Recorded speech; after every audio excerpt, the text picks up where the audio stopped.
dele. Agora, vem a pergunta: e como é que você vive na presença de Deus? O texto que vocês escolheram, é por isso que sempre eu digo que as pessoas me dão texto que é muito pesado para me pregar. Porque eu gosto também de ver vocês glorificando, mas aqui é pesado, esse texto que vocês escolheram.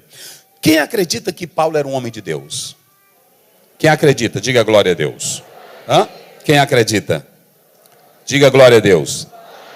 Quem acredita que Paulo vivia na presença de Deus? Vocês acreditam? Pois aqui tem um povo que dizia que Paulo não tinha Jesus na vida. Está aí. Você quer ver? Por isso que eu disse que é um tema pesado. Olha aquele verso 3. As próprias irmãs, vamos lendo para participar, até para vocês participarem. Vamos lá, quero que a irmã leia aí 13, verso 2. Viu? Verso 3, vamos lá. Olha o que eles disseram aí. Vamos, quem pode ler? Isso aqui é muito sério. Nós vamos falar o que é um crente na presença de Deus. Mas antes de chegar lá, nós vamos mostrar para vocês. Vamos lá. Como é que diz? É porque tem irmão que olha para mim, olha para o pastor Josué, olha para qualquer outro pastor, e aí, quando lê a história de Paulo, diz: eita, homenzão de mistério, homem de cura. Não era todo dia não, irmão, era uma vez por outra. E eu vou mostrar isso aqui na Bíblia para vocês. Quem encontrou, leia. Leia, irmã.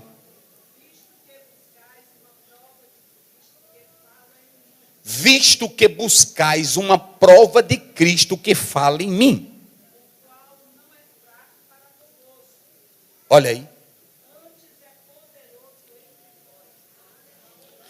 Essa igreja, ouçam bem, essa igreja, ela agora estava questionando a autoridade de quem? De Paulo. Ouçam bem esse. Eles estavam dizendo: se tu é de Cristo mesmo, dá uma prova, Paulo, que tu está na presença dele. Dá uma prova que tu está na presença dele. Essa igreja, ela estava desafiando a autoridade pastoral desse homem. Paulo já tinha perdoado e ele estava amenizando a situação aqui. Ele estava amenizando a situação. Só que tem hora que a pessoa chega ao cúmulo do absurdo. Ele não aguentou mais. Ele disse aí: olha, eu já aguentei várias vezes.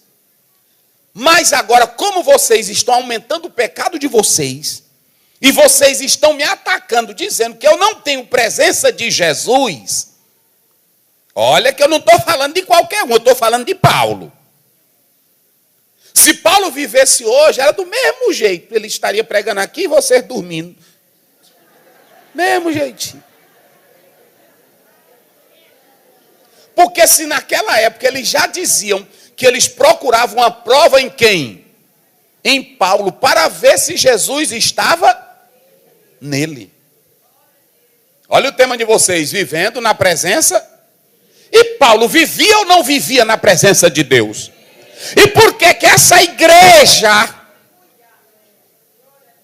Irmão, isso aqui é pesado.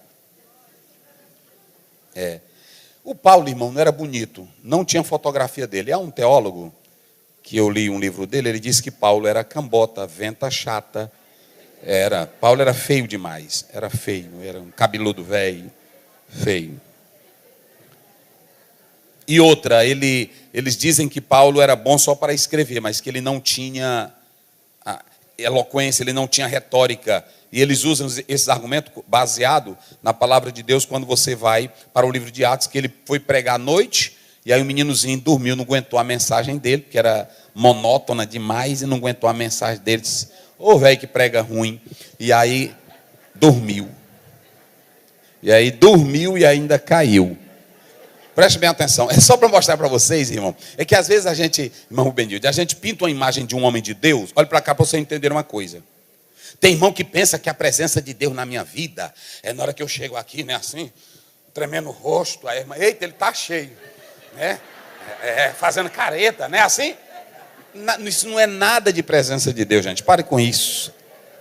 Tem irmã que até treme a voz e muda o rosto, fica, nem está zangada. Não, isso não é presença de Deus. Isso não tem nada a ver, isso é careta, isso é coisa feia, não tem nada com presença de Deus. Entenderam, irmão? Não tem nada com a presença de Deus. A presença de Deus, irmão, deixa eu dizer, eu vou já falar aqui para vocês. A presença de Deus, ela é uma coisa simples. Eu vou mostrar para vocês um episódio aqui, quando vocês leem Atos 27. A Bíblia diz que o navio estava cheio de bandido. Vamos ver se Paulo tinha a presença de Deus. O navio estava cheio de bandido. Me parece que era 276 pessoas. Não era isso? Não era assim? Era, não é isso? Pronto. Aí o navio só cheio dos piores bandidos, só homem, irmã Lucinda, só bandido de alta periculosidade. E só ele estava no navio, não é assim? E aí pronto, o navio, sem rumo, sem nada. Aí quando foi, 3 meses, quando foi da noite, todo mundo já perdendo a esperança da vida, já se acabando. Aí o Paulo, quando foi pela manhã, ele amanheceu, mas não tinha clarão. Ele disse, gente, é para vocês comer. Aí o pessoal, o bandidão, olharam para ele, só bandido grande. Olharam assim para ele. Como é, rapaz? É para comer. Vamos comer todo mundo? Aí por que é para nós comer? Porque ontem à noite, o Deus a quem sirvo e a quem pertenço, ele me mandou um anjo dele e me disse que o navio vai se acabar, as coisas vão se quebrarem, mas nenhuma alma aqui vai morrer, porque eu estou aqui dentro. Eita glória! Levante a mão e glorifique a Deus. Diga comigo, aonde tem? Não, mas diga com autoridade, aonde tem? Homem de Deus, mulher de Deus, alguma coisa tem que acontecer. Tem. Agora eu estou falando de homem de Deus mesmo, não é assim? Ninguém. E aí o povo ainda fez o seguinte, não ligou para ele não. Nada, isso aí, pronto, já estava sem esperança. E ele pegou o pão e deu graça e partiu para ele.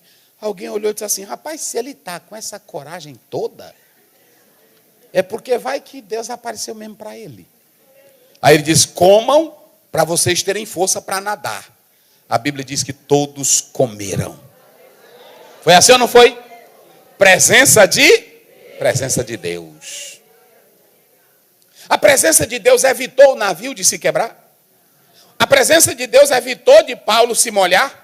Ele chegou do lado da praia, porque ele disse assim, quem souber nadar, quem não souber, se agarre num pedaço de pau e vai embora. Eu li um autor que diz que não importa como você chega lá, o importante é chegar. Pronto, se tu quer chegar nas mansões celestiais, o importante é tu se agarrar com Jesus e vá a tua viagem. Diga aí, pega na mão da tua irmã e diga para ela, vamos chegar, vamos lá. Tu é mulher de Deus? Diga, tu é mulher de Deus? Vamos chegar lá. Vamos chegar do outro lado. Não importa não, pronto, o importante é que vamos chegar. Se agarre com Jesus e vamos embora. Chegou. Aí quando ele está na ilha de Malta, aí ele vai catar uns pedacinhos de pau, não foi assim? Na hora que ele foi catar um pedacinho de pau, o que viram? Uma víbora, não foi? Picou ele, aí eles disseram, já, antes de meia hora ele vai inchar, vai sair sangue por todo o pelo dele, do corpo dele, pelo nariz, ele vai inchar e vai cair e vai morrer. Ainda disseram assim, esse bicho aí é tão mau, que ele pensava que ia escapar da justiça dos homens, mas a justiça divina pegou ele. Mas irmão, quem tem presença, olha para cá, podem te chamar de bandido. Pode te chamar, porque chamaram Paulo de tudo. Disseram que Paulo era fraco, disseram que Paulo não sabia falar, disseram que Paulo não sabia pregar, disseram que Paulo era fraco na presença, disseram que Paulo não tinha Deus na vida. Não importa o que eles vão dizer de ti, o que importa é que tu vai a tua viagem a cada dia, Deus te abençoando. Eita glória! É Deus te abençoando. É porque não precisa tu provar nada. Tem irmã que na hora que a outra bota assim, tu pensa que tu é mulher de Deus, aí bota aí no WhatsApp. Tu não é mulher de Deus não. Aí ela começa, eu sou. Em 1940, Deus operou em mim através disso aqui. Vá nessa não. Cuide da tua vida, rapaz. Paulo não justificou para ninguém. Olhe bem aqui. Disseram, esse aí está maldito, a cobra mordeu. Ele só fez sacudir ela. Com cobra, irmão, não perca tempo com cobra. Ei, é ou não é? Não perca tempo com cobra. Cobra, só sacode ela, vai para lá. É assim. Um dia uma irmã chegou e disse, pastor, eu disse, por não, eu sonhei com várias cobras com você. Eu disse, rapaz, não faça isso, sonhei. Várias cobras. Vixe. É, né, irmã? É. Aí quando eu saí, a Adélia, é cobra. Eu disse, pois é. Mas tu se lembra o que Jesus disse que a gente faz com cobra? Não, está lá em Marcos 16. Em meu nome? Pegarão em serpente. Ele ainda disse, mas eu te dou poder para pisar cobra. É assim. Quando disser que tem cobra, se tu é crente sincero, é só sacudir a mão. Vai para lá, desgraçada velha. Joga ela para lá. Não perca tempo com cobra, porque quem é escolhido de Deus faz a obra do Senhor. Só quem tem a presença dele aí, levante a mão e diga glória. Mas tudo bem. Aí o Paulo agora tinha um bando de crente dizendo que esse homem não tinha o quê? Não tinha a presença de Deus. E ele é forçado. Porque, irmão, tem crente que ele é o seguinte, ele nunca vê a presença de Deus na vida da gente, mas ele vê um defeito na vida da gente. E tem irmã aqui que ela é santa, que ela só vê a santidade dela, ela nunca vê a dos outros. Todo mundo é mais fraco do que ela é a bambambam, é a jaqueta, não é assim?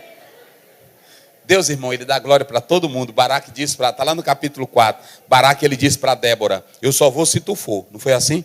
Ela disse, eu vou contigo também, mas Baraque vai ter glória, a Débora vai ter glória, mas a Jael também vai ter glória, sim ou não? Pronto, porque ela foi quem matou o homem, o chefão. Veja que Deus dá glória para todos, então não fique querendo tomar glória de ninguém não. Não fique não. Se tu cantou bem hoje, glória a Deus. Mas se a irmã cantou melhor do que tu ontem, glória a Deus. Se um pregou bem hoje, o outro pregou amanhã, glória a Deus. Ele vai dando para cada um e as coisas vão se ajustando. Amém? Então pronto, é assim que a obra de Deus vai. Agora, aqui essa igreja, ela dizia que Paulo não tinha a presença de Deus. Que Paulo não tinha, e eles eram ousados. Eles diziam assim, nós queremos de ti uma prova.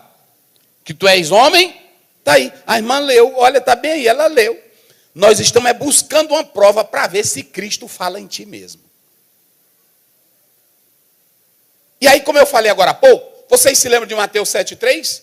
Mateus 7,3 diz assim, que tem irmão que é capaz de ver uma viga na frente da vida do outro. Não é assim? Mas ele não vê a trave que está lá no olho dele. Olha só para vocês, eles viam, e aqui Paulo vai se zangar. Tem hora que a gente se zanga. Que a gente é crente, mas tem hora... Aí o Paulo se zanga. O Paulo se zanga tanto que ele diz aí, depois quando chegar em casa você vai ler. Ele disse, eu vou aí onde vocês. E quando eu for aí ele usou a autoridade pastoral. Entendeu, pastor Josué? E quando eu for aí, eu vou pegar 3 testemunhas. Não sou eu. Está aí no capítulo 1. Lê aí, irmã, para você entender que não sou eu. Que a irmã, pastor Zé, onde é que o senhor arruma isso? Está na Bíblia. Vai lá, o que ele diz aí? É o mesmo capítulo, verso 1. Vamos lá. Como é que diz? Esta é a terceira vez que eu estou convosco. Vai.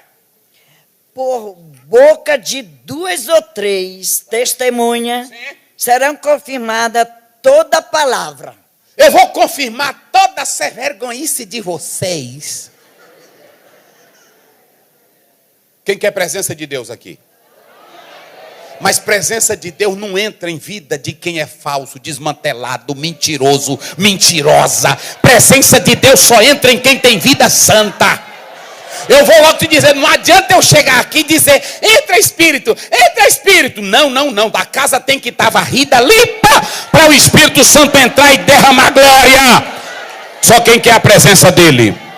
Eu vou pegar, porque já é a terceira vez, eu não aguento mais. Eu vou pegar 2 ou 3 testemunhas e vou avaliar todo o pecado velho de vocês. Agora ele zangou.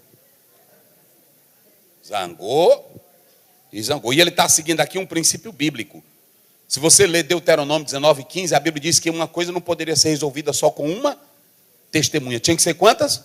2 ou 3. É o mesmo caso do processo civil. É o mesmo caso do processo penal. É a mesma coisa, tem que ter testemunhas. Então ele diz, eu não vou ouvir boatos, eu vou aí e vou andar de casa em casa. E eu vou me informar de tudo e vou revelar a vidinha de vocês.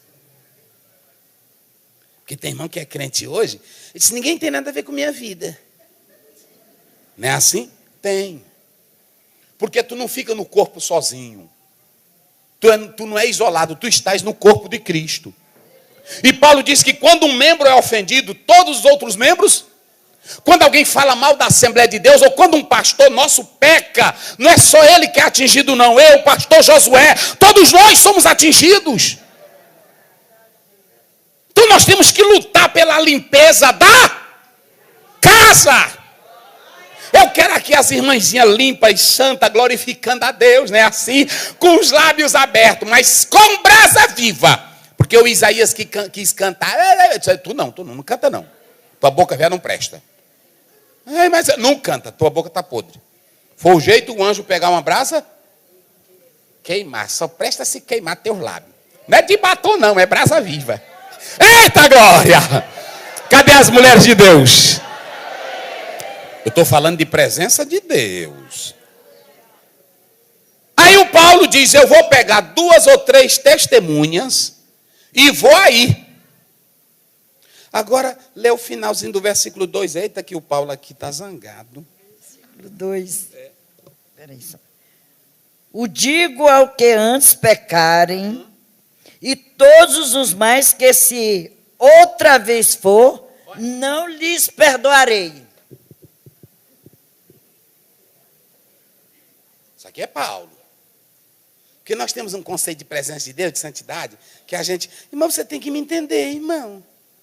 Eu sou assim. Aí o Paulo disse, olha, da próxima vez que eu for, eu não vou brincar com vocês, não. Eu já avisei várias vezes. Antes de eu estou dando todo esse recado para que vocês se acertem. Porque quando eu chegar aí, se tiver nessa bagaceira, eu não vou perdoar vocês. Autoridade pastoral. Lá em Mateus 10, 44, Jesus disse assim, aquele que a mim me recebe, ou recebe vocês, recebe a mim. Paulo era enviado de Cristo Jesus. Então observem bem que ele está deixando claro. Mas ele vai se zangar mais e diz assim, pois vamos ver agora, quem é que tem presença de Deus ou não? Ele está dizendo aqui. Aí quando você chega no versículo 6, aí o negócio pega. Porque agora Paulo vai dizer, tudo bem, já que eu não tenho presença, vamos ver se vocês têm. Examinai a vós mesmo. Agora ele não pede para ninguém se examinar. Ele diz, vocês mesmos se examinem aí, é passivo, é o vós. Poderia ser a voz média, sendo eles mesmos se analisando. Aí ele diz, examinai-vos, provai a vós, ou não sabeis se vocês não já estão, é o quê? Porque para vocês estarem dizendo que Deus não está em mim, é o primeiro sinal de que tu já não presta. Porque quem é tu para julgar o servo alheio? Tu não conhece ninguém aqui dentro, só quem conhece é papai. Deixa de andar julgando a vida dos outros, porque vai ter o tribunal de Cristo, aonde ele vai julgar cada um. Cuida na tua vida.